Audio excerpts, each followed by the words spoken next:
Hello, good day, everybody, and thank you so much for being here today. This is Nadine Alameh from the Taylor Geospatial Institute, but first I'd like to thank Connect Me, Rendered.ai, and my dear friend Chris Andrews for inviting me to moderate this panel on adopting artificial intelligence, AI, data quality, and innovative training strategies in government applications. Before we start the program, I'd like to first thank you again for being here. And I'd like you to think a little bit about why you're here today and what you really want to get out of this webinar. I'll start. For me, I'm now leading this brand new Geospatial Research Institute, the Taylor Geospatial Institute out of St. Louis, Missouri. And we are trying to spark this revolution in all things geospatial research innovations. And as the new inaugural director, I'm putting together the plans for geospatial science in agriculture, in health, in national security, climate, you name it. Can you guess what topic keeps bubbling up to the top of the list of priorities? What topic is cross-cutting all these applications of geospatial science in all these domains and more? Can you guess? Yes, you guessed it right. It's AI. And that's why I'm here. I'm here to learn from the experts about AI, about innovative training strategies, about synthetic data, about data quality assessment framework, and more. So that's me, but I would love to learn more about you. So maybe you can tell me in this poll right now who you are so that we can try as much as we can to cater the content to, who you are. Are you local state government? Where are you located? Let us know. So while you fill out the poll, also about your areas of interest and the sectors you work in, I want to say again how grateful I am for the lineup that we have for this webinar. It's honestly one of the best lineups I've seen talking about artificial intelligence in government throughout, this geospatial adventure. So while you fill out your, polls, let me thank again our panelists. So we will start our journey with Dr. Daniela Moody. She's the Chief Technology Officer at Geosite. It's a company trying to change how the world interacts with spatial data. And Daniela will kick us off with AI advancements, adoptions, the landscape that's changing in the public sector. She'll be followed by Chris Andrews from Rendered.ai, our sponsor. Chris is the CEO and head of product at Rendered.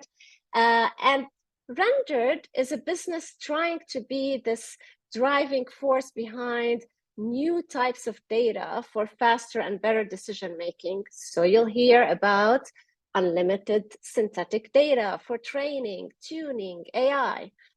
Marc Bosch, Computer Vision Science Director and Managing Partner at Accenture Federal Services, they don't need an introduction, will bring us back, and Marc will focus on one of the major challenges in AI machine learning. You guessed it, quality of the training data. So he'll cover an assessment for computer vision and model training. So I see Daniela is on the stage, ready to go. I want to remind you that we are all here for you. So any questions, clarifications you need throughout the webinar, please use the Q&A, which, we will get to as many of your questions at the end. It's the best part. This is your opportunity to hear from our amazing experts, so please take advantage of it. With that, Daniela, do you want to kick us off? Sure do. Thank you, Nadine. And thanks again, Chris and Rendered.ai for having us at the webinar. Hopefully everybody can see my screen. There we go. So why am I starting on this lineup? As you've seen, it really is about AI adoption in public sector. And you'll hear from my amazing colleagues what I would call more upstream type integration. I wanted to talk to you in particular about what I've seen around the topic of AI and AI adoption as it pertains to both the public sector and government, as well as some of the similarities when it comes to industry, especially in the area I call the situational awareness. That's been the one driving force that I've experienced in my career as a commonality between government and commercial markets.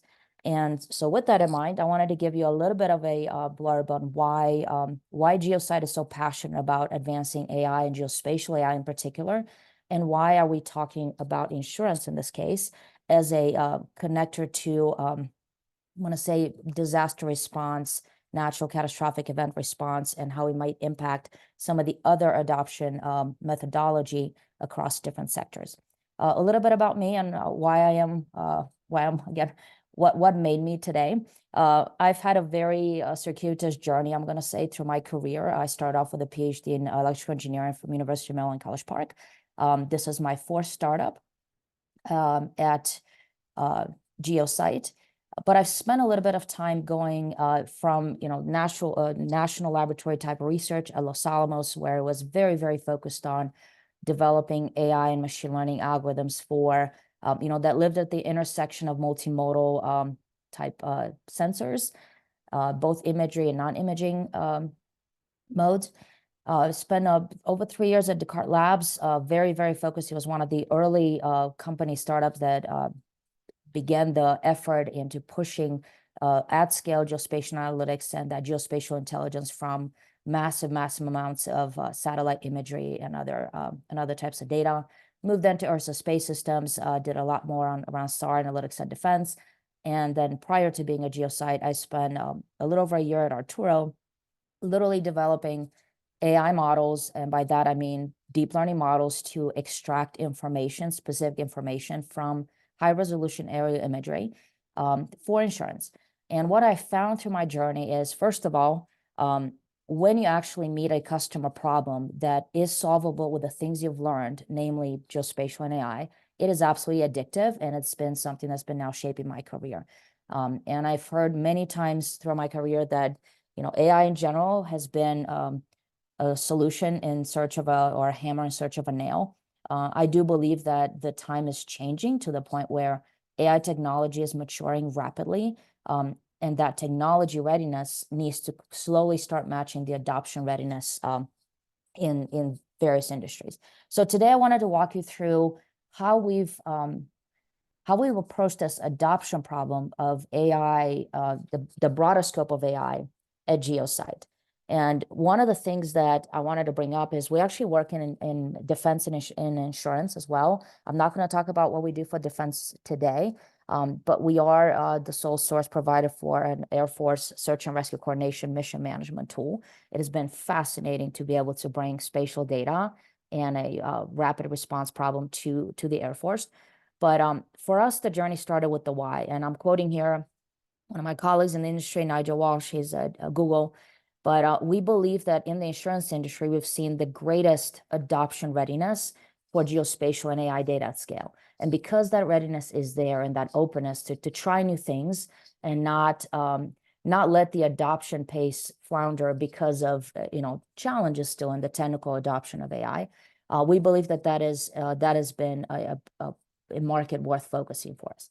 So before I dive into the next broader conversation, I wanted to bring up a poll that I crafted for the audience. And one of the things that we've seen with our direct customers in insurance has been the broader topic of AI has been maybe misunderstood. It just seemed like a black box. We've heard many different type of comments around what are the biggest challenges? And it's not always that the technology isn't ready. It seemed like a lot of the challenges were around the integration ability or the ability to immediately use and create value from the technology in a way that mattered to that customer. So it did shape the way we approach then the our posture in the market and how we now look at AI technology. And it is, I'm going to say it's a set of values that I know I share with my friend Chris, who's also on the call, which is you lead with your customer and product has to come first. And you do that by delivering value. So while you guys go through and respond to your to this particular poll, I wanted to go through a little bit why we feel that there was such a big challenge here. So we have a substantial amount of AI technology being developed, especially last year. We've seen a substantial jump in interest and adoption around the topic of Gen AI. It's become to such an extent a buzzword that it's left a lot of the, I want to say, the practitioners of AI sometimes perhaps a little bit puzzled or try to keep up with the demand because, to make it quite easy, my 10-year-old son can probably get on ChatGPT right now and come up with something really crafty that is borderline a potential product that I might want to sell to a customer. It doesn't mean that he's done it correctly. It doesn't mean that it is something that's validated and vetted and that has gone through the rigor of data training and testing and validation and basically has that ethics background into AI. So I don't know if the poll is still running, but be curious to see those results when we have a chance, Leah. So we see a pretty even split, but what's interesting, and I assumed as much when I made those questions, to a large degree, what we've had in our early engagements with our customers, it was not clear how exactly the buzzword and the excitement and the hype around AI actually meets the need. And so what we set out to do in our practice and penetration, I'm going to say in the insurance market, has been to actually hone in on that, right? It's not the only problem. I think after you pass that, hey, you found a way that AI technology can meet your need.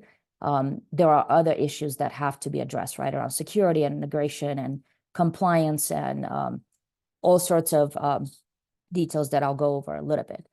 But AI technology, remember, it is, today we cover but like 5% of perhaps what I would consider AI. There is so much that can be considered AI, and just the way the particular way in which you want to adopt AI type technology will change drastically depending on your industry. So why the insurance industry will be first to reach widespread adoption? I said we wanted to start with the why. We start with the customer and the customer need. They are, and we see this, like I said, around the state, local governments as well. When it comes to insurance, they're at the forefront of fighting or addressing, if you will, and responding to impacts that revolve around the climate security, climate resilience problem that we are facing as a planet.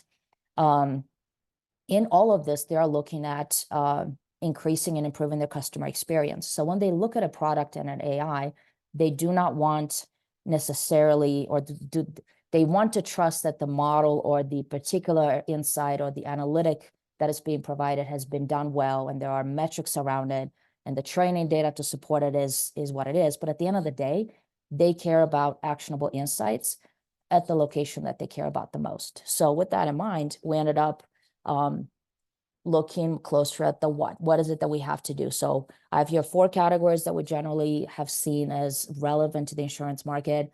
Imagery, I'm bidding in the vast volume of everything that could be aerial, terrestrial, drone imaging, including SAR imaging.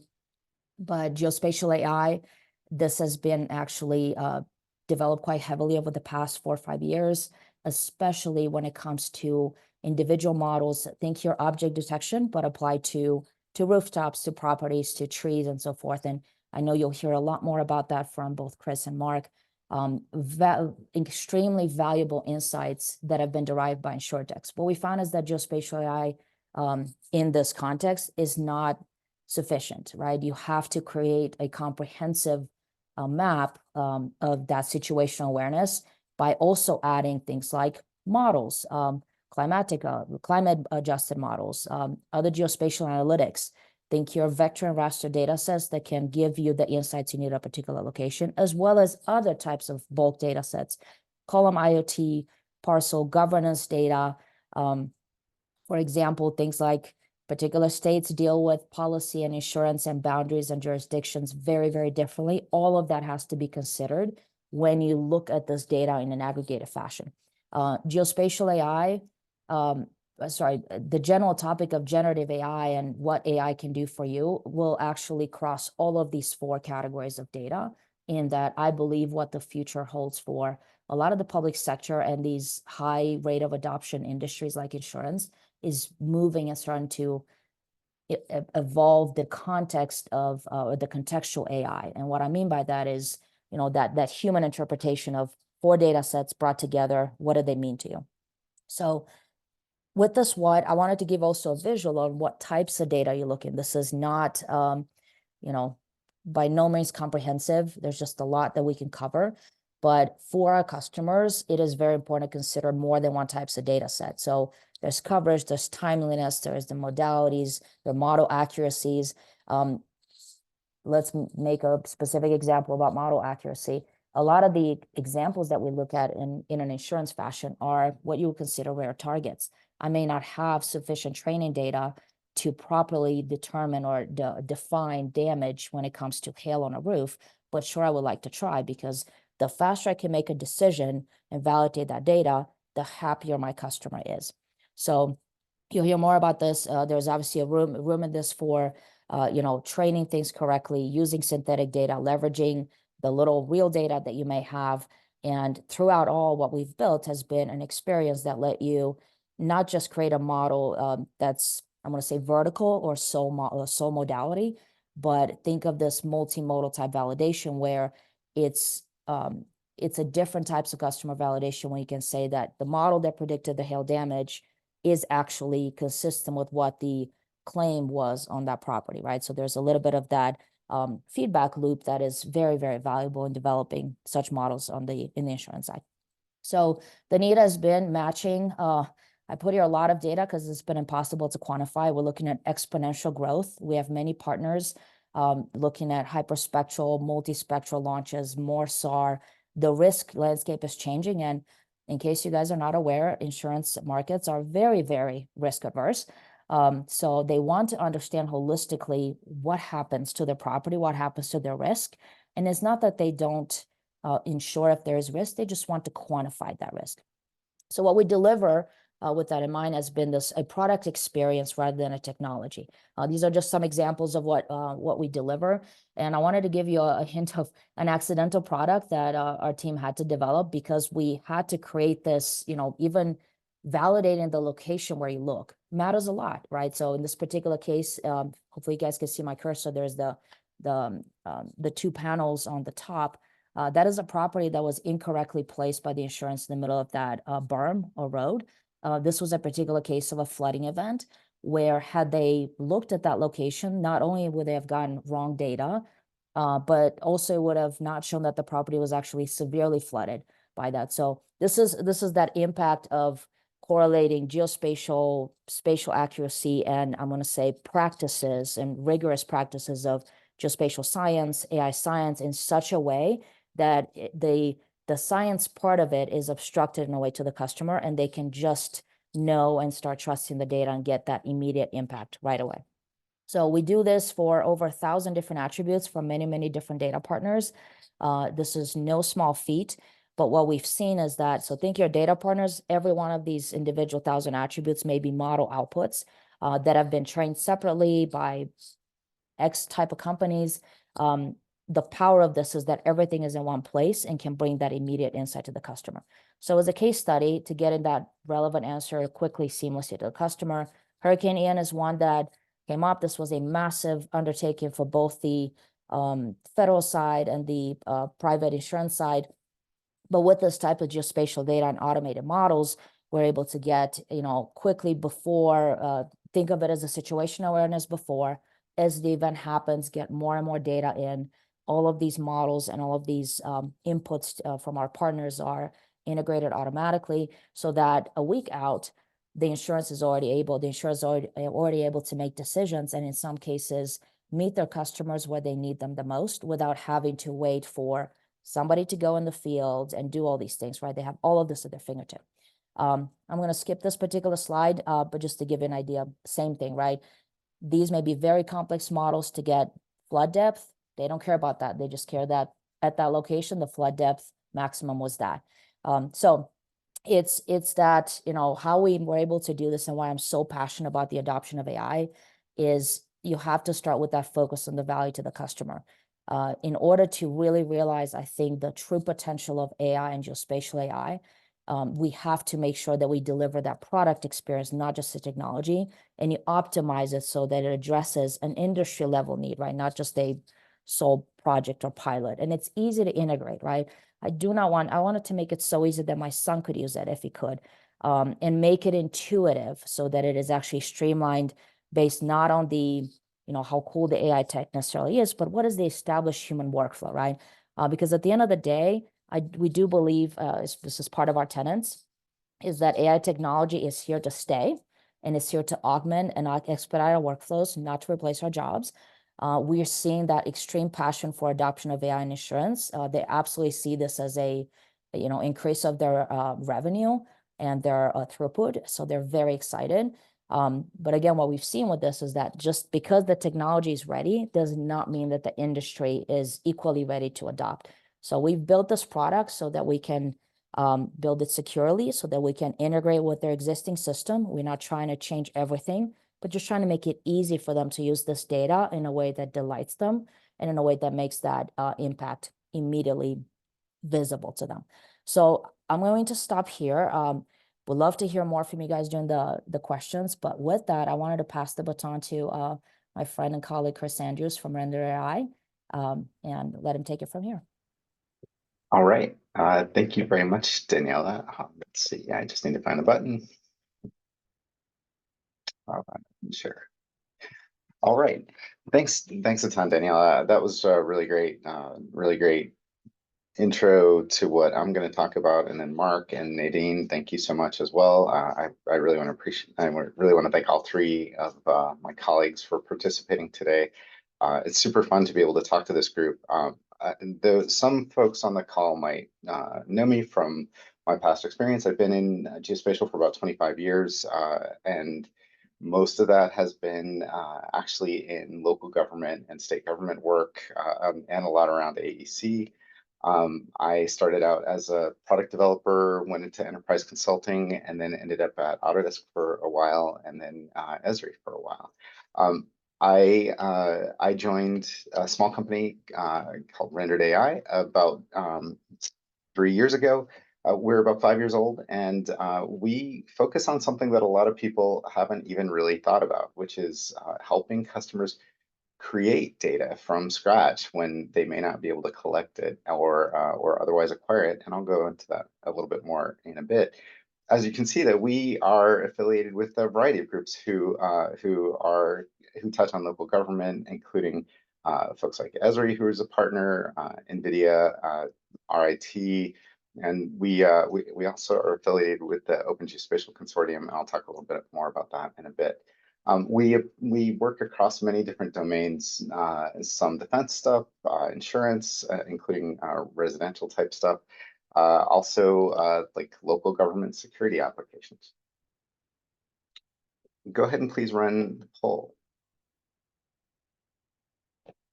All right, so the poll that's coming up is going to ask you about basically what I'm going to discuss on this slide. So what we find is, and everybody who's going to be on the stage today is going to talk about something pretty critical, which is data.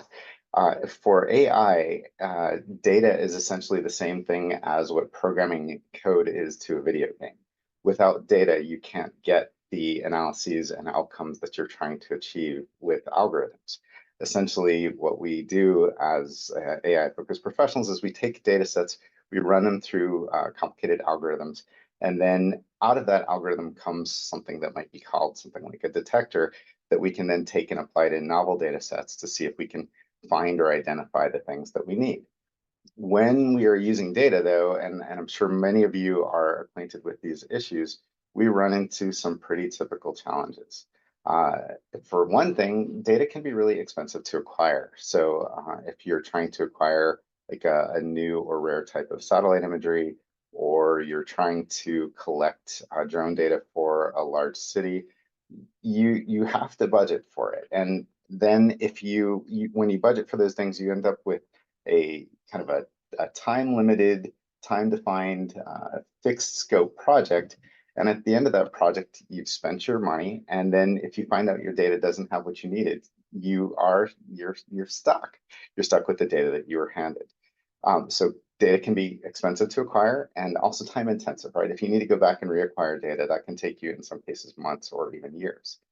When you're trying to build algorithms to detect things, you often don't want to detect only all the common things. So often you want to also be sure that you're accurately detecting rare things.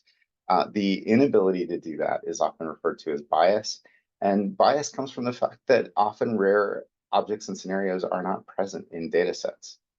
Data labeling is a key part of training machine learning and artificial intelligence algorithms.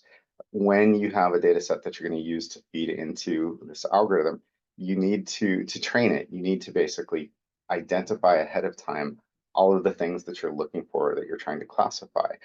That's referred to as data labeling. And data labeling, whether done by humans or machines today, is typically inaccurate, which can lead to problems in training. And then, of course, if you're talking about a sensor that hasn't even been deployed in the field yet, well, you want to start. There's a question in the chat that we'll address later about how to demonstrate that AI is useful. When you are trying to deploy a new sensor, you often can't, because you can't prove that it's going to be useful, because you can't get data until after you've actually deployed the sensor. And so customers often find that they can't innovate when they're trying to think about building algorithms for a future sensor type. It looks like for me, the poll is still open, and I'm going to go ahead and move forward. All right, looks great. All right, thanks for filling that out. So one of the approaches to addressing the kind of the data gap or the data problems that I just talked about is actually to create data. And that's a novel idea, even though it's been around for a little while, but it still is a novel idea to most data scientists or GIS analysts who typically are just handed a data set and told to do something with it. What we are actually all about is helping customers create data that they can then use to train algorithms. And sometimes that's to completely train an algorithm based upon this thing called synthetic data. Other times it may be to supplement a real data set with unusual cases or rare events, or even arbitrary test cases, in some cases to see if you can make an algorithm fail. Synthetic data is engineered data that basically AI interprets as real data. We often talk about physically accurate synthetic data, meaning that we're modeling the distribution of values in the pixels that are in imagery to represent real, to basically simulate what would be collected in real imagery. And as you can see from some of the quotes, it's not necessarily a brand new idea, and it is definitely something that many people in the AI world think is going to be a major component to training algorithms into the future. Okay.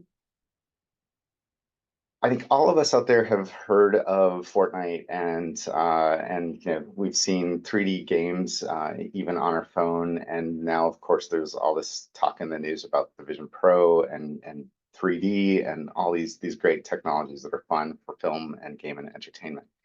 Many folks think that they can essentially take one of those game engines or simulators, use it to generate a bunch of images of some target data set that they're interested in, and then train an AI model and go away from there. What we've seen is that pattern for generating synthetic data simply doesn't work. Often customers will pay somebody else to build a synthetic data set. They'll get what they asked for, but they didn't really know what they wanted to ask for at the start of that project. Because remember, I said that that many data scientists are handed data sets. So they're not used to even thinking about, well, what would be in the ideal data set that I need to train my algorithm? And at the end of that project, they're again stuck with the data that they paid for, and they kind of get what they get. What we have seen is that the use of synthetic data, like many types of data, requires an iterative workflow. In the case of synthetic data, that workflow starts out with somebody defining what they think is an ideal data set, and then having this role that we often call the synthetic data engineer use 3D tools, 2D tools, simulators to basically create what we call a synthetic data channel to basically simulate the type of imagery that the customer wants.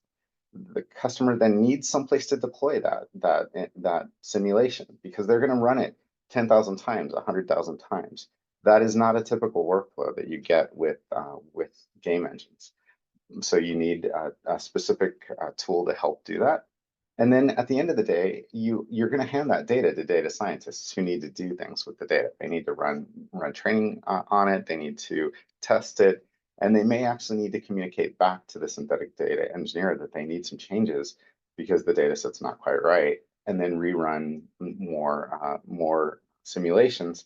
And those simulations, when it comes to synthetic data, will be spit out with 100% accurate labels. But again, it's a process that requires some thinking and trial and error to figure out if what I'm generating in my data set is what I really need to train my algorithm. That iterative process is the only way that we've seen successful application of synthetic data in computer vision training. So Rendered basically provides two components. We have a platform as a service that runs in Amazon Cloud, and that has a variety of components for deploying a simulation to the cloud, creating data sets, including through a fairly simplistic web-based drag and drop interface. We have some tools for post-processing data sets, so we actually can take real data sets and make synthetic data sets look a little bit more like real data sets through some of those tools. And then we have APIs and SDKs for integrating into ML pipelines. On top of that platform is actually like the customer value that is kind of created, packaged in these simulations. So you can see we've got examples of everything from apples to synthetic aperture radar, X-ray, all kinds of different things. And each of those applications is called a synthetic data channel. We provide an open source framework for packaging those channels and then deploying them to Rendered. And then a data scientist can actually sit at our interface and configure data sets to their heart's content and run them over and over and over. There, we have some great proof points. One of the first big projects that we did was with the NGA and Orbital Insight. The Defense Department tends to be the first investor in a lot of new technology spaces, as everybody on this call likely knows. Orbital Insight was presented with the problem that in a lot of nadir imagery, it is really hard to identify unusual objects like construction cranes and tower trucks and things like that. And so labeling tends to be really inaccurate for those things. So what we were able to do is work with Orbital to generate literally tens of thousands of synthetic data images with examples, with fully labeled examples of these objects. We were able to test out some post-processing techniques to actually make synthetic imagery look identical to real imagery. And then we were actually able to show that with examples that had only 100 cases of each class that we were looking for, that synthetic data was able to substantially improve detection ability. So if you think about things like construction cranes, it's super useful to look back through an imagery library and identify where all the construction cranes were, so that you can see what economic activity was happening in a city around construction. And this application of synthetic data is one of the better ways to be able to identify unusual objects like that are really hard for humans and machines to otherwise detect. In this case, it's not just about generating the data and then running it through an algorithm and seeing if it works. We also try to build out some tools to help make data sets more explainable. This simple video here shows one of those tools that we've adapted into our platform called UMAP. And in a simplistic way, UMAP basically takes all the pixel values in your imagery and reduces those to points in an imaginary 3D space. And you can use that, a graph of those points, to show how similar data sets are. And so what you see here are the green data set is the synthetic data that was created out of Rendered by the Orbital Insight team. The blue data set is actually the original source, kind of real data set that was going to be used for validation and detection. And then the orange data set is actually the synthetic data set, but post-processed through an algorithm that basically makes it have more similar pixel values to the real data.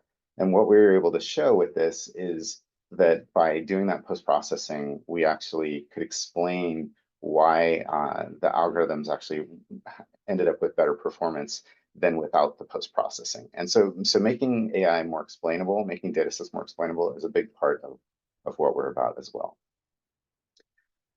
For the UK's Defence Sciences Technology Lab, we supported a company called Faculty, who basically had this problem where DSTL wanted them to prove that they could train algorithms on a data set that they didn't yet have.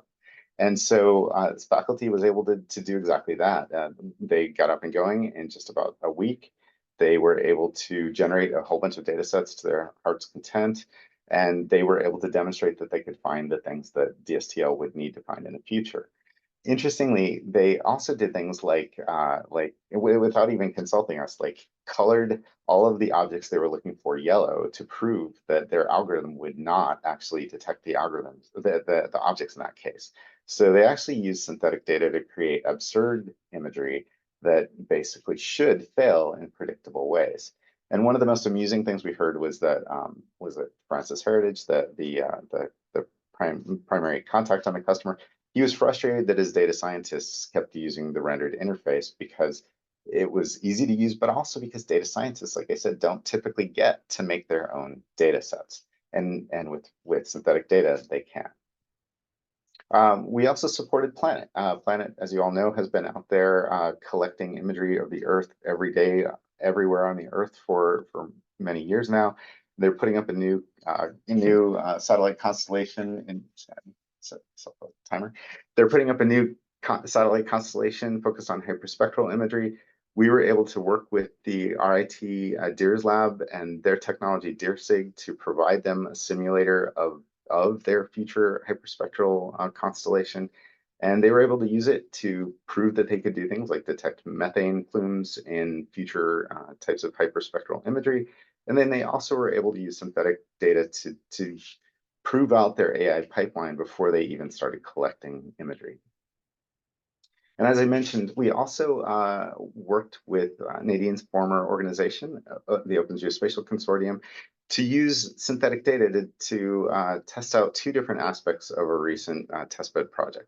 One was that you could use synthetic data in a process called transfer learning, which is essentially taking an existing algorithm and then tuning it for a specific data set. And we were able to show that was possible with just synthetic data, which is a great innovation, because typically transfer learning today would require that you go collect a whole new data set, which could be costly and difficult to label, et cetera. But with synthetic data, that provides you some opportunity to tune algorithms more efficiently. And then we also were able to demonstrate that synthetic data can actually be used to kind of generate idealized data sets, so that you can use them to basically build out pipelines that will anticipate or expect and be able to validate that you're receiving certain types of data that you know you're going to receive in the future. This is referred to, in this case, as analysis-ready data. It was a fun set of projects to participate in. As I said, we work across a whole bunch of domains, everything from residential insurance to hospital patient monitoring to security in imaging for things like weapons and backpack scanners. And we don't do all that stuff, our customers do. We help them package their own simulations and run them in our platform to generate data sets to train algorithms. And so a lot of you folks might be encountering new types of imagery like hyperspectral and multispectral. And I suspect you're going to see a lot more synthetic data used to train algorithms to help you detect things in those types of imagery. All right, so the way that we sum it up is basically to say that tomorrow's AI workflow incorporates synthetic data. We already see that happening today. It's definitely happening in the big folks like the big autonomous vehicle companies and the Defense Department. And Rendered is all about helping everyone access synthetic data to help train algorithms. Synthetic data is inexpensive. It can be unlimited. You can generate as much as you want. It's 100% accurately labeled.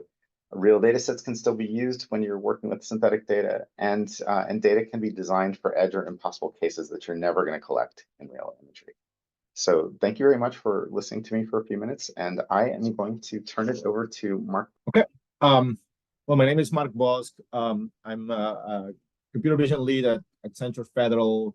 My team does quite a bit of computer vision, so we're always battling with data quality, with the fidelity of the models, ultimate performance. And so I wanted to kind of capture a little bit the perspective of a practitioner doing AI, so sort of some of the hurdles and how we address some of that by looking at the data, the quality of the data, because ultimately that has a great impact in how the AI performs in general. So as you can see, my team works on several aspects of AI computer vision applications across the board, geospatial, which is the recurrent theme today, but also in other types of imagery, all the use cases. Ultimately, the challenges when it comes down to models or building models for AI remain the same. The data possibly carries 90% of the success or failure of a model to be able to meet requirements or just fall short of them. And so we're always trying to maximize the data that we have, try to be smart about how do we select the data that we're going to use for model training, but also for model testing as well, right? And so ultimately, there's a part of the process that involves really going down and understanding the data, right? And so before I go into some of the strategies that we use, I do want to just level set on kind of what the problem is ultimately that we're asking AI to solve, right? And so when you look at these pictures on the screen, as a human, you can tell these are 4 versions of the same building, right? Like you can spend more or less time in some of them, but ultimately you'll come up with that decision. And I did not have to show you those images beforehand, right? You came up with that conclusion yourselves. AI today cannot do this unless we've shown many examples of these specific types of images.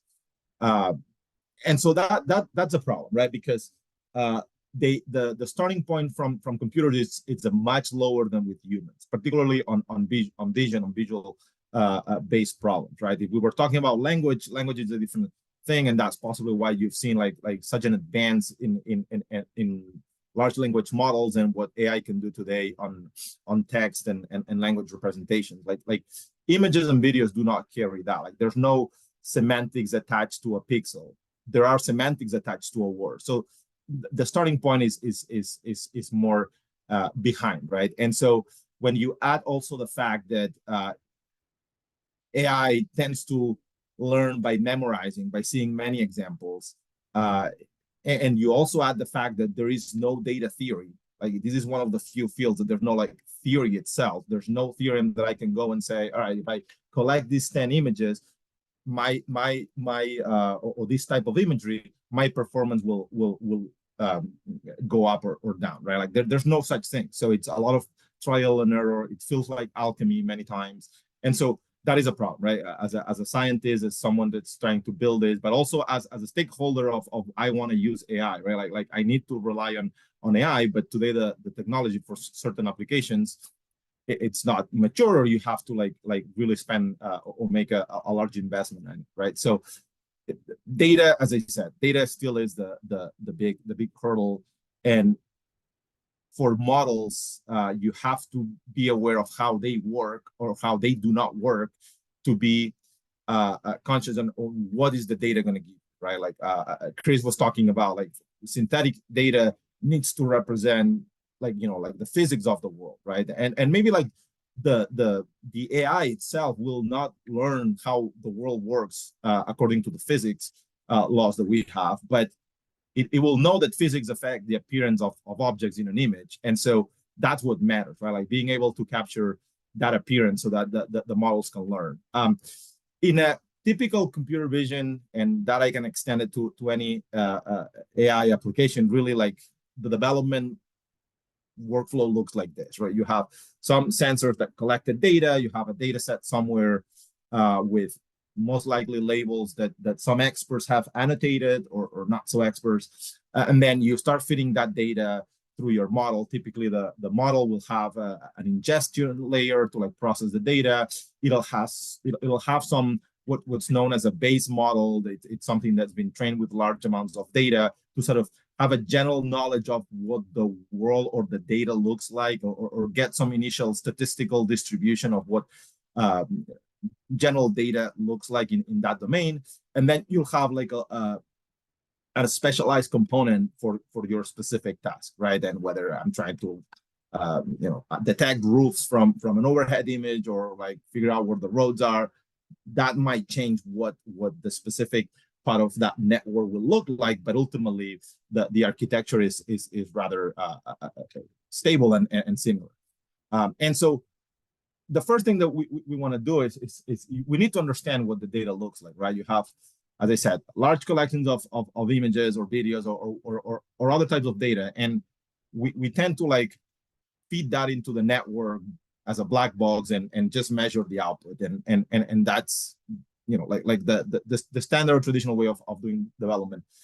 But if you skip the step of understanding what my data looks like, you will miss a lot of opportunities, and you will miss a large percentage of your source of errors, or why your models are not reaching those requirements, right? Because you did not possibly spend enough time understanding what is the data that I have to work with.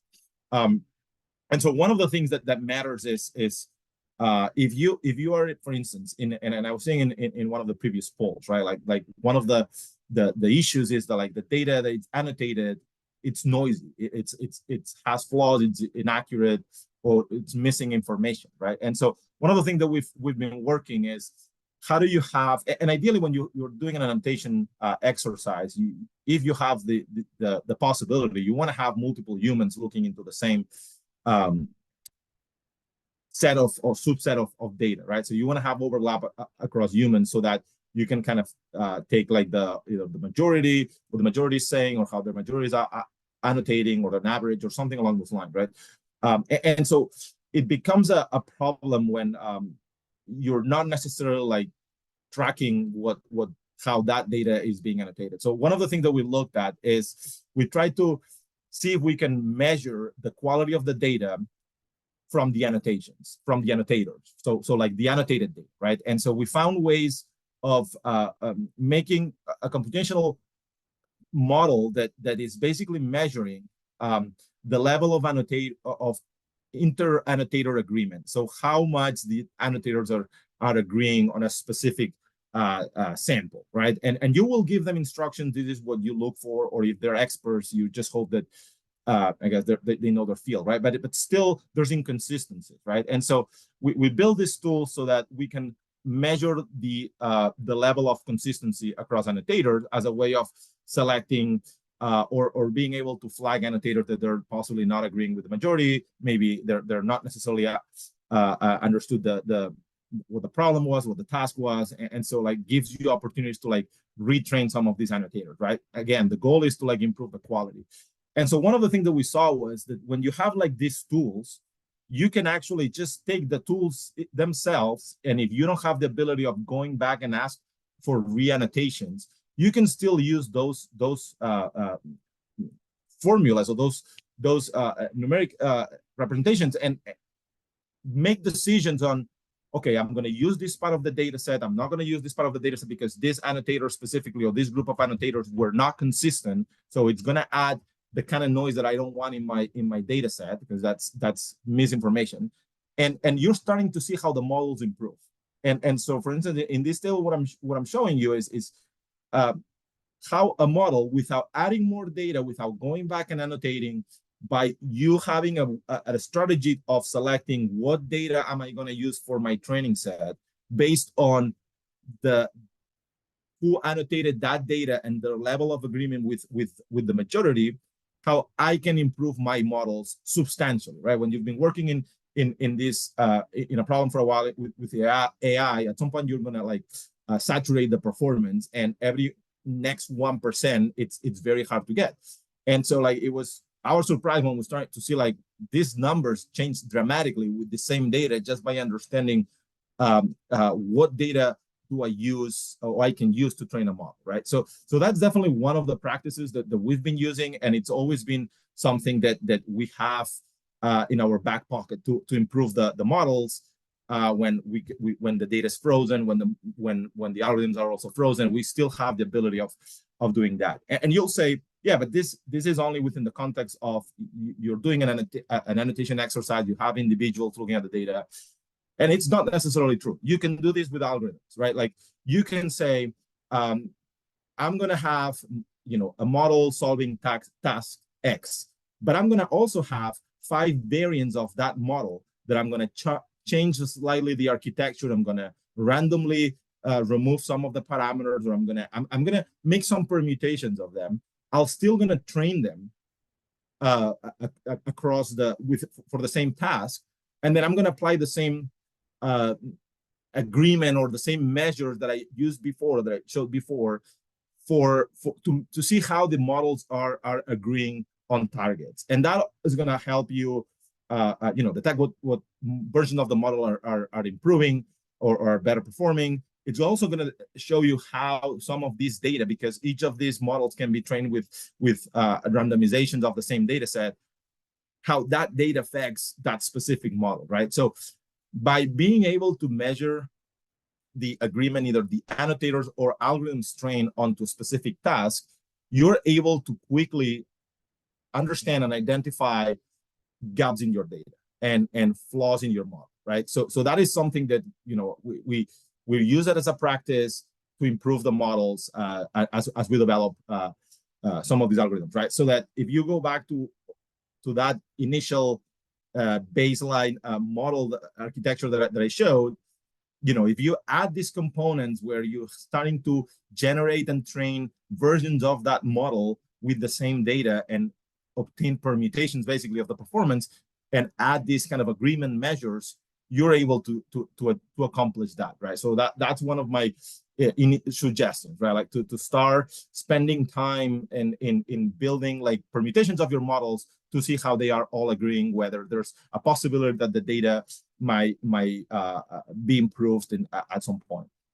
The other thing, and this is something that Chris was also showing for the synthetic case, is also understanding that data distribution how it's distributed in the space that the AI looks at it, right? I can show you pictures and pixels, but that's not what the AI looks at to make the decisions, right? It'll extract some patterns out of that image, and it'll use that vector that kind of summarizes patterns, and it'll use that to decide whether there's a building in that part of the image or something else, right? So when you look at the distribution of your data in that space, you're starting to see very interesting things, right? So what I'm showing here is I just take my data set, I pass it through one of these foundation models that has been trained with a lot of data, and it kind of has a general sense of how the data is sort of represented visually, and I plot that, or I project that into sort of this embedding space, so that each of these dots that you see there, it's an image, right? And they're colored depending on what the label during an annotation was. And so what I can do is, I can, instead of projecting I can project the images instead of just dots, right? And you're starting to see that the actual data distributed, and you're starting to realize that, okay, I have gaps in my data, right? It's if my test data, if where I'm deploying this algorithm produces data that its embeddings fall in the far from where I have data, then I'm going to have a problem, because the algorithm that's where mistakes can happen, right? Like that's where inaccuracies in models happen. So one of the things that we can do in this case is, once you have identified these gaps, you can pick anchor points that you do have images available, and you can take those embeddings that were basically used to create these projections, and you can interpolate them. You can do averages. You can create a new embedding that came out of the original data that you have. And you can send that to a model that is one of these stable diffusion models, for example, that just generates data, right? And you can have models that out of noise, they generate new data, out of text prompts, they generate new data, but you can have them also being guided by embeddings that say, based on this embedding, generate me an image that would end up into, like, it would fall into get projected into that embedding, right? And so you can see here, like an example, right? Like we generate an image out of 2 images that we do have to sort of be able to like fill the gaps a little bit in my data set, right? So that's another important strategy, that when you don't have the ability to like, again, collect more data and you're stuck with the data set that you have, you can still produce data that is reasonable, that falls under the distribution and is able to like cover the gaps by applying strategies like this, right? And so when you have your entire pipeline, it kind of looks like something like this. Then the third piece that I do want to mention is the goal of generalization, right? Like ultimately, what you want to do with the data is generalize and make it work in as many use cases you have, in as many environments, domains as you need to. And so obviously the easy answer is, well, I'm just going to try to collect examples from everywhere, but that's not feasible, and that's where, again, cost comes in again into the picture. So there are strategies that you can use to like augment the data, right? And so you can augment the data the way I was kind of showing you before. You can have a way of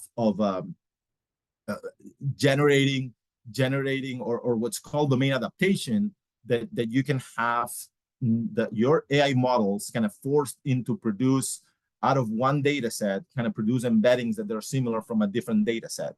But what you can do also explicitly with the data is transform what's called a sensor adaptation, right? Like, can I transform the data to look like more as if these other sensors have taken it? Because the reality is that, and you know, everybody that works on AI knows that the moment if you train only with images or data that was acquired with one sensor, and you try to reproduce that onto a different sensor, things are going to fall apart. If you try to train with a model from one satellite, and you apply that model into a UAV video, that's going to fall apart in a large probability, right? So what can you do to like make sure that you can adapt some of those images to your test case, right? So this is like the area of domain adaptation. And here are like some examples, right? Like, there are models that can transform your input into an output that it's going to make it look like as the test sensor. And so what I'm showing here is some experiments that we've done for different use cases, right? Like the super resolution at the bottom is, I have a sensor that kind of produces this type of objects of the scene at that resolution. I can train a model to like super resolve or make it look like as if a higher resolution or a lower altitude, for instance, sensor had acquired that image, right? And we show that when you do these things and you train an task model that it's trying to find planes or whatever it is, when you train explicitly with this type of imagery, it'll be a much easier problem. And the same with sensors of different like characteristics and appearances, right? Like, you can have a sensor that produces images like this on the top, and you're trying to make it work like the model with a sensor that's going to produce images like this. So what can you do? You can transfer the style, the characteristics of that sensor to the model, so that ultimately the model can actually show improve ultimately on the task that it has to be, and for the sensor that it has to be deployed. So when you kind of put all of these things together, right, from that initial model that I was showing, by being able to measure the quality of your data, by understanding the quality of the data, and by you proactively like trying to get creative in a way in the usage of the data or in the selection of the data, you're starting to have a model that kind of looks like more like this, right? When you add the training stages and things like that. And sometimes while you would imagine that those are like yeah, that those are common sense practices that you should be doing, right? If I want to have an AI that works, you know, ultimately that's not reality. And reality is going back to that original model and trying to use as much of the data that I am able to leverage and make the most out of that. But ultimately, that will always give you like suboptimal results, right? And you have to figure out a way during development to prioritize the understanding of the data, the value of the data, the curation of the data, and you know, the synthesis of the data, so that it's actually the added value that you bring to the data will translate into an added value in performance for your model.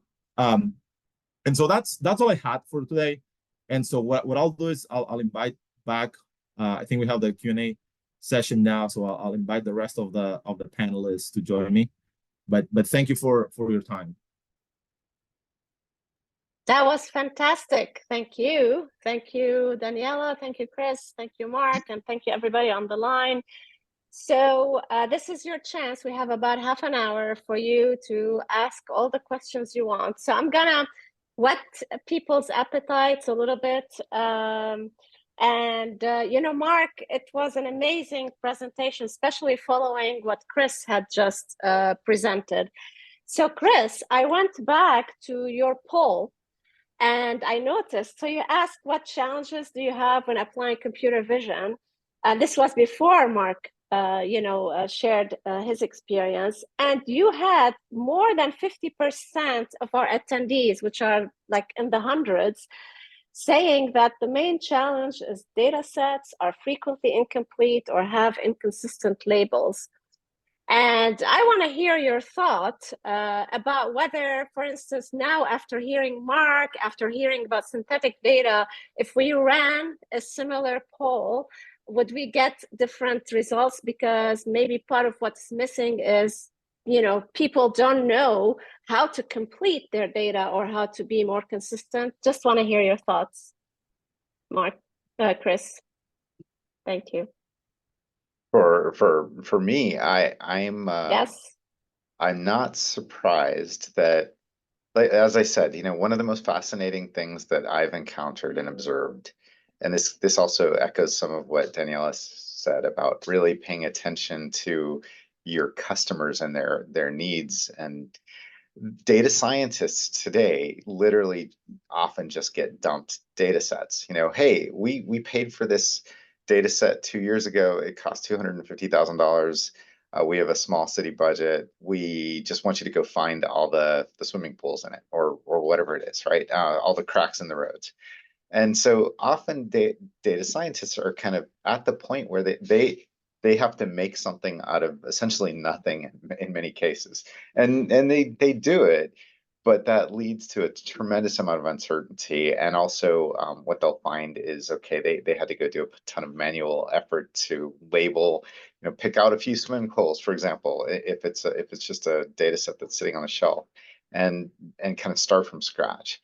I'm really not surprised to see that's one of the biggest gaps for this audience. It's such a fundamental thing in the market, and it goes right back to this aspect of data science, in which often people are just handed data and then told, make something from this.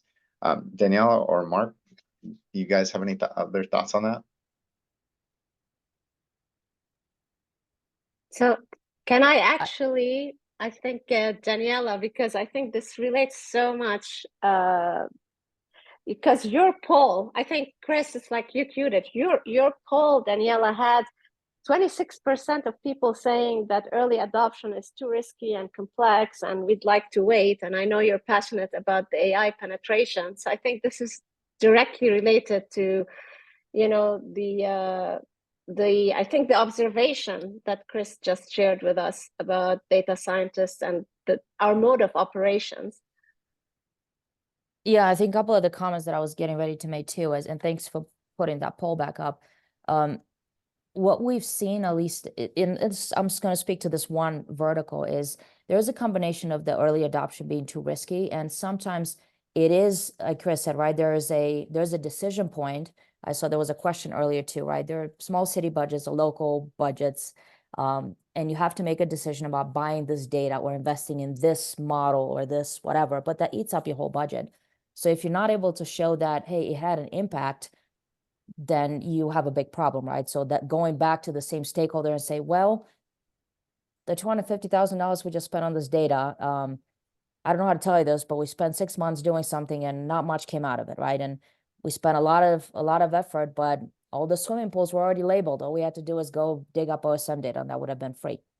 So what we're seeing is, maybe this is not going to be a popular answer, but I don't think there's a silver bullet anywhere, right? I think it will take a partnership and a combination of getting more and more familiar with the offering in the market and figuring out what is the need and what is that customer problem you're trying to solve. Because in some cases, you know, our problems are more in the, you know, edge cases, rare cases, you know, how do we extend the value of a model beyond that underlying distribution that Marc was referring, that may be something that we've assumed, but nature has its ways, and there's always parts of that distribution that you may not easily absorb. Well, then I may need more synthetic data, right, to account for those edge cases. So I don't think there's a straight answer. I think there is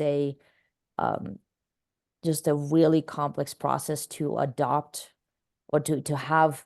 It's not sufficient to be open to the AI technology that's emerging.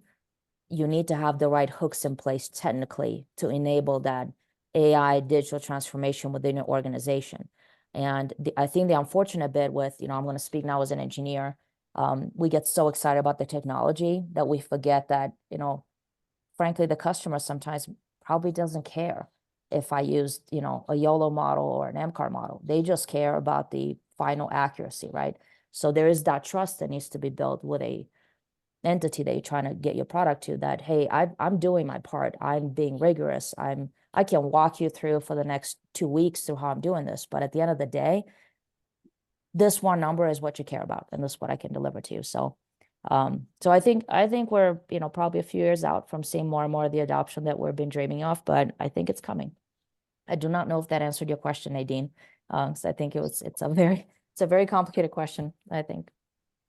It is. I think I appreciate you being realistic, because I think sometimes we all get caught in the hype and think it's simple when it's not. And so I appreciate you sharing the complexities behind, what we're really dreaming about. I like this. It's related to everybody. The issue of trust, and maybe we can touch on trust and a little bit of ethics. So we got a question from Shauna Rain Brown. So first, her example is about automated driving. So we've heard about insurance and defense and so on. So it's interesting to see automated driving as one example popping up here. And she had a question about the problems lying in the edge cases, and AI doesn't know how to show those edge cases. And so how do I trust? So maybe a quick comment eventually, because I think, Marc, you hit on this. It's about data quality. It's about, making sure we do our part. I love that part too. It's not just the AI, it's us putting actually the time in training and finding data sets. So any one of you care to comment about this question from Shauna on trust in the technology? So I guess what I'll say is, this is an example that I use often, right? Like nobody questions the GPS technology, right? Like, takes us from point A to point B. It works every single time. There's no debate, right? Like, so there's ultimately, like, I am a believer that if AI worked at the same level as a GPS, a lot of the trust would possibly disappear, right? Like I don't need, for instance, like there's a lot of people that don't need to understand how a GPS works to trust it, right? Like it just works every single time. And so there is a part that to me of that conversation that I would like to focus it on how do we improve AI, like the performance of AI, right? Like in a way that benefits everyone, right? Like GPS, you know, it doesn't really matter who you are; it'll route you the same way, right? And so like to me, priority one is get there with AI, right? Like can we get AI to work at that level for everybody? And then I think a lot of the trust disappears on its own. And so anyway, so that's kind of where I'm standing, right? Like let's prioritize on getting AI to really work how it should be, or how we all expect it to work, and then let's see what's left of the trust conversation. I'm gonna try to bring a slightly different perspective, and that's you know, as a let's just say I've spent many years trying to develop AI models. I would love, I think the one time I got 100% accuracy on something I trained is because I accidentally looked at, you know, the test data being the same as the training data. So that was a fault on my part. I guess what I'm trying to get to is I do not know that it's realistic to expect AI to perform flawlessly. And what we define as flawless is a human behind the wheel, for example, right? We are the ones who are able to make those split decisions and have that ad-edge awareness that I think the participant put out there to sort of immediately react and understand that edge case that I've never seen before, but I know how to make a decision about it. And I think AI, it's an exception, right? It's meant to create an artificial way of thinking that mimics the way our brain thinks. And our brain is just an amazing, you know, computer that does things that we've not been able to replicate in real life just yet, right? And I'm not sure that we, you know, want to get to that place where AI is 100% performant the way we want it to. I think I look at it more as a partner along the journey. Like the GPS case in particular, that is a physical measurement based on, you know, there's no training in the GPS, right? It's more, you make a calculation, there it is, right? And it has some error there, but I think what I found is to be most realistic and sort of not hinder that adoption is to be very, very upfront and educate the customer too on the limitations of the AI, right? Like I said, I think it's a journey, not just a destination. And that's what I'm not sure. I think that would end up building more trust along the way than you know, waiting till AI can deliver fully on its promise, which I still think we're a few years out. So not sure there's a clear-cut answer, but that's been my perspective. Chris, I think I interrupted. You were about to say something. Yeah, no problem. You know, it's a great topic, and actually the trust and access, affordability, those things are all related, and we're seeing quite a few of those kind of themes in the questions that have come in so far. One thing fundamentally that I'll say is, you know, there is no such thing as an unbiased data set, right? All data sets have some kind of bias in them. So if you're training these algorithms that are basically using or building up statistical probability to find something, you are always going to encounter the situation where a data set is never going to have something, for example, that you've never seen before. So like, you know, Tesla Cybertrucks are brand new. I guarantee you it's really tough to get a bunch of data sets with aerial imagery of cities with Tesla Cybertrucks all over the place. So data sets are inherently biased. They're kind of a corollary to some of what Daniela said, or related to what Daniela said. I don't think we'll ever get to a place where it would be possible to have 100% working AI, because we do not know the future, and that's just a fact of this technology. One of the things that I saw on Daniela's slide that really hit home for me was technology adoption is not the same. Technology readiness is not the same thing as adoption readiness. And so like a lot of the questions that we're seeing in the chat are about adoption readiness. And what this really reminds me of is the earlier days of GIS. And I'm sure Nadine sees this as well. What we used to see back then is a lot of argument over whether things like hand digitized parcel lines were going to truly be accurate, and debate over things like accuracy, and then working that accuracy into legislative requirements so that you could have some kind of barrier again, or bar above or below which you could sue people or rely on GIS data.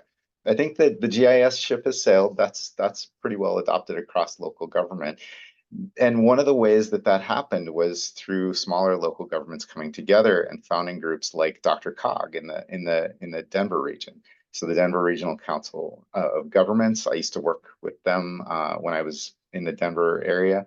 And what you can do is work with some agencies like that to basically pool resources and basically build test cases so that you can start to test out things that you're seeing in other parts of the industry and start building up proof points. You typically do want imagery for larger than an area of just your city. Those kind of cogs are great for kind of coming together and pooling resources, acquiring data sets, and even sometimes setting up whole program teams to go and try something out. And that happened in the early days of GIS.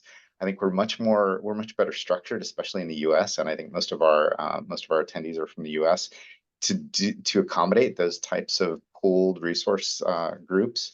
And so I'd say, look at this as an adoption readiness problem. The tech is coming along.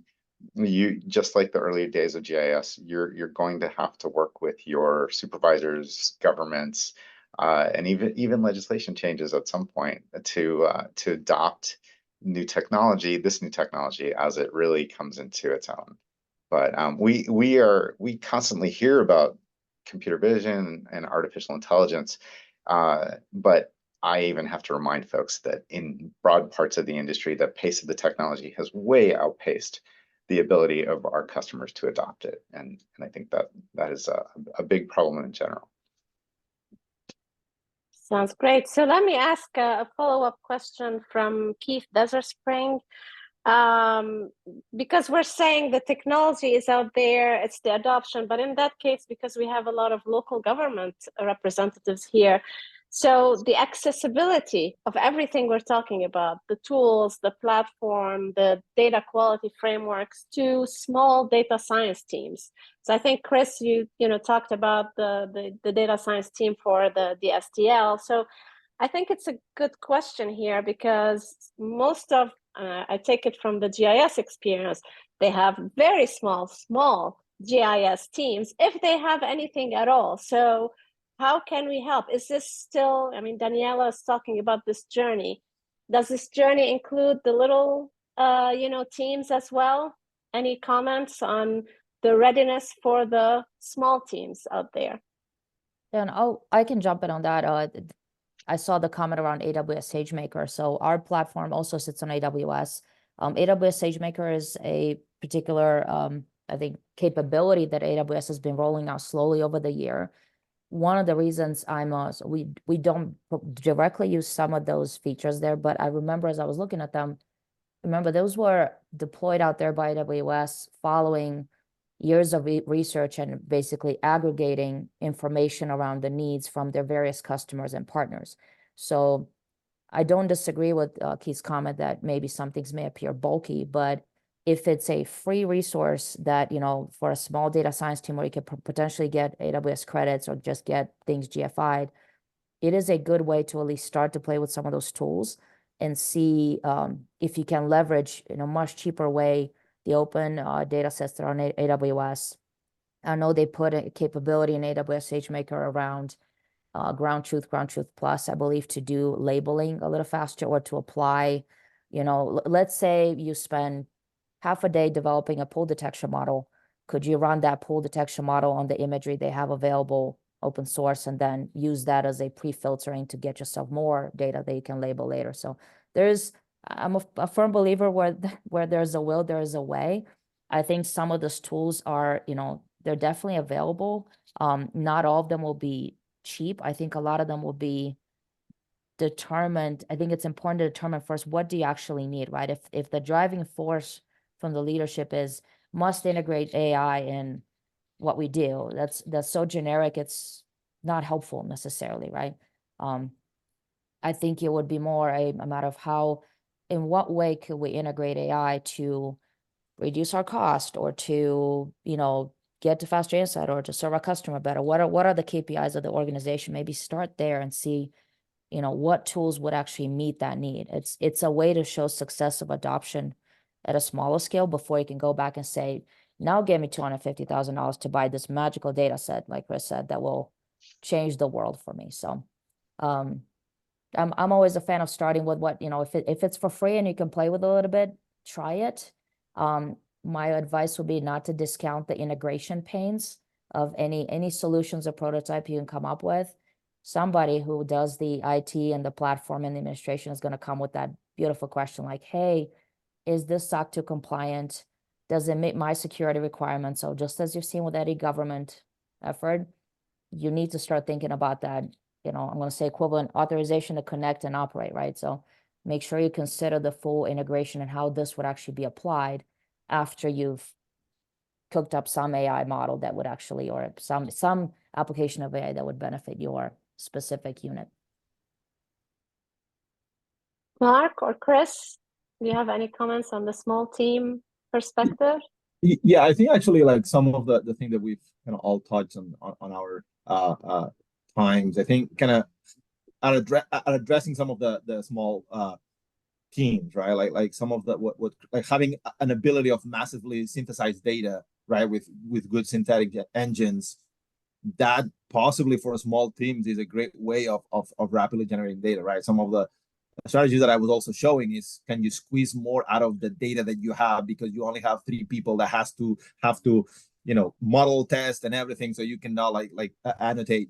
So I think a lot of these things were directly applicable for small teams. And then the other one that I would not necessarily, and I kind of show a little bit, is like there, particularly now where you're starting to have this model that can generate a lot of data, a lot of images that, yeah, maybe they may not all follow all the laws of physics, but for the most part, they're a good starting point to like warm up a model, right? I'm not saying, right, like the example of pools, right? Like you may not need to have like 10,000 pools to show a model what water is, right? Like to what in general that is, right? And then it's a matter of maybe like try to go and see if I can get 200 pictures of pools so that I distinguish the water in general versus what we find in a pool, right? So I think all of these things are really like size independent of your team, right? Like and I think some of the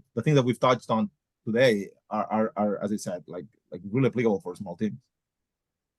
Yeah, I'd echo that. Daniela said some things along the lines that I strongly believe in, which is like half of our job is trying to make the technology easier to kind of get out of the way of people who actually need to use it.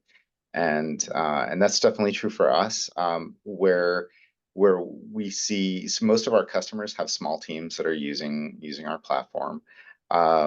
The challenges in that technology readiness versus adoption readiness scenario. So there, in some organizations, you don't always have the right kind of virtual teams set up to start to work with some of the technologies that are out there, because you're so busy making maps or generating reports or doing things the way that you were doing them yesterday, because that's been what's worked so far, and that's what leaders often are convinced is going to continue to work. So we definitely support small teams in terms of, I'll go back to, we do see a lot of folks experimenting with grants, technology trials, watching things like the OGC projects, and kind of looking for proof points that can kind of convince their teams that actually something that's coming out of the AI market is going to make life faster, or make a project faster, cheaper, or somehow better, achieve those KPIs for your organization better. And I'll go again. It really reminds me strongly of the early geospatial market. It has the potential to be so pervasive, right? Spatial is everywhere, especially in small governments, and in every government, and AI is definitely going to be everywhere. So it will become easier, and there will be more kind of prior art to enable small teams over time. I saw there was a question about Esri. I think, I've worked at Esri. I've worked at Esri competitors before.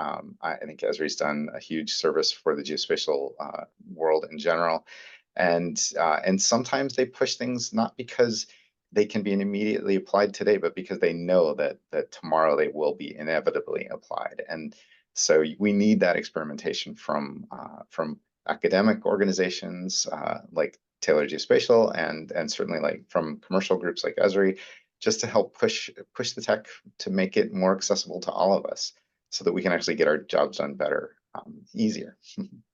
So I think small. Great. Go ahead. Yeah, no, this is great. I mean, I'm just like looking at the questions and appreciate the interest. And we have, the clock is ticking. We got only 3 minutes. So I'm going to bundle like 10 questions in one because we have amazing panelists. And my question is then about the future, because we had questions about, you know, quantum computing, whether it's like, is it, you know, all our data will be generated with generative AI? What is the future of data models? What is the rate of, you know, adoption? So, you know, you got maybe a minute each to just tell us what does the future look like and how can we influence it? Maybe I'll start with you, Daniela, Marc, and then Chris. Sure, way to put me on the spot, Nadine. But I think, you know, I'm gonna keep it succinct. I think the future is bright, as I put in my slides as well. AI is here to stay. It is not something to be feared. I think it is something that is, you know, you have to jump in, but with eyes wide open. I think, unfortunately, sometimes what we tend to do as a, I'm gonna say, broader community is fear innovation or the mistakes that come from innovation, to the point where we try to regulate it too early. But I do believe there is much yet to still be applied when it comes to AI. I think the biggest shift we're going to see is that bridging of the gap between developing the core technology, but actually bringing it into specific products to market where it can actually make a difference. I'm seeing more and more tools come up like that. It doesn't all have to be about imagery and object detection necessarily. Large language models, contextual generation, data fusion type methods, they're all out there. I think it will start with the customer and the end user saying, what is it that I actually need? And then go find those solutions and find, you know, friends, I'm going to say, and partners in the industry that they can sit down and brainstorm with and say, what is the silver bullet for me? Because it won't be the same for Marc or for Chris, but for what I need, what is it that I should at least start with? So that would be what I see coming. Sounds great. Marc. So I'll just say is that, just, you know, understand that AI is in an exponential growth. The number of people that work on it is more than the entire history of humanity worked on AI. Quantum compute, like exponential compute, is happening soon. I would say always prioritize the data, right? Like I'm convinced that models will get democratized if they haven't yet. The data will not, right? You can possibly take a model 5 years old with the relevant data and do much better than a newest model with the wrong data. Always strategize around the data.